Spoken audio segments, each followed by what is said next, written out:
Hola, hoy estamos en una nueva edición del programa Salud y Educación y hoy me acompaña la doctora Cristina Rondoletti. ¿Cómo estás, Cristina? Bienvenida. ¿Qué tal? Buenas noches. Bueno, es un placer para mí que estés nuevamente en mi programa. Y la doctora Cristina Rondoletti, la quiero presentar, es médica especialista en nutrición y el tema que va a abordar en el día de hoy son los disruptores endocrinos. Un tema de actualidad que tiene que ver con contaminantes ambientales que pueden afectar la salud humana, ¿no es cierto? Sí, es así. Bueno, Cristina, la primera pregunta, ¿qué son los disruptores endocrinos? ¿Dónde se encuentran? Más o menos una introducción al tema. Sí, un disruptor endocrino es, en realidad también se lo llama entorpecedores endocrinos o entorpecedores hormonales. Es una sustancia química que está presente en productos que por ahí usamos diariamente y que de alguna manera nos afectan alterando la acción de las hormonas. Vos sabés que las hormonas son sustancias químicas que fabricamos en distintos órganos de nuestro organismo que se llaman glándulas, y esas hormonas son en realidad mensajeros de señales que van a las células para decirle cómo tenemos que regular.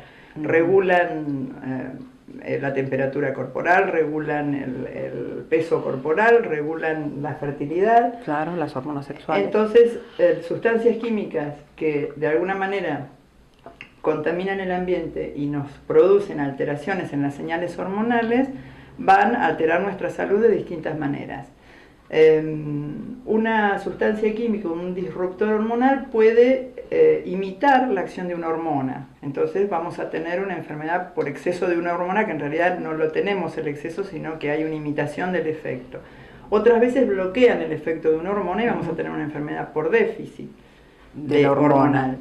Otras veces lo que hacen es provocar un efecto totalmente contrario al de la hormona, y esto en realidad no se produce inmediatamente, o sea, no producen una enfermedad por el simple contacto. A corto tiempo. A ver, no son un veneno en sí mismos como uno lo podría pensar, sino que tiene que ver con el paso del tiempo, con la cantidad de años de exposición al contaminante y además de la precocidad en que uno esté expuesto al contaminante. Con una particularidad, estas sustancias químicas, si se empiezan de alguna manera a fijar en el organismo materno y pueden ser transmitidas in útero de la madre al hijo, y eso hace que haya una fijación de compuestos contaminantes, porque generalmente se fijan al tejido adiposo, a la grasa de nuestro cuerpo, y entonces se transmiten de una generación a otra.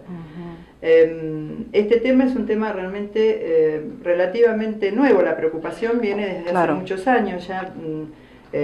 Digamos, la primera sustancia que por ahí hoy ya no se usa, que es un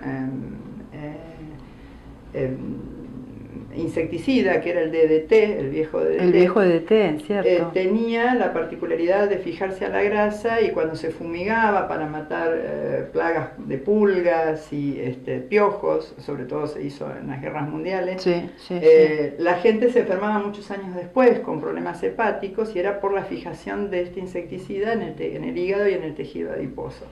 Ya en la década del 60, una investigadora empezó a llamar la atención sobre el efecto de ciertas sustancias químicas en,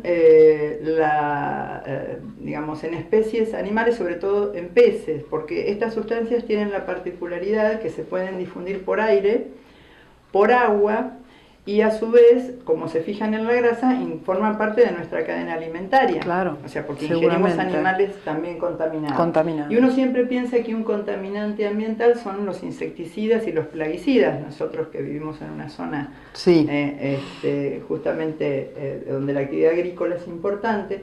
Sin embargo, la lista de sustancias que están involucradas como disruptores endocrinos en realidad tiene mucho más que ver con productos de uso diario en el hogar, que después, si querés, podemos ir viendo, y que cada año se incorporan, te diría, más de 500 nuevos productos, porque tienen que ver con sustancias que usamos como limpiadores, productos cosméticos, los plásticos, y todo esto de alguna manera contamina. Desodorantes también. Sí.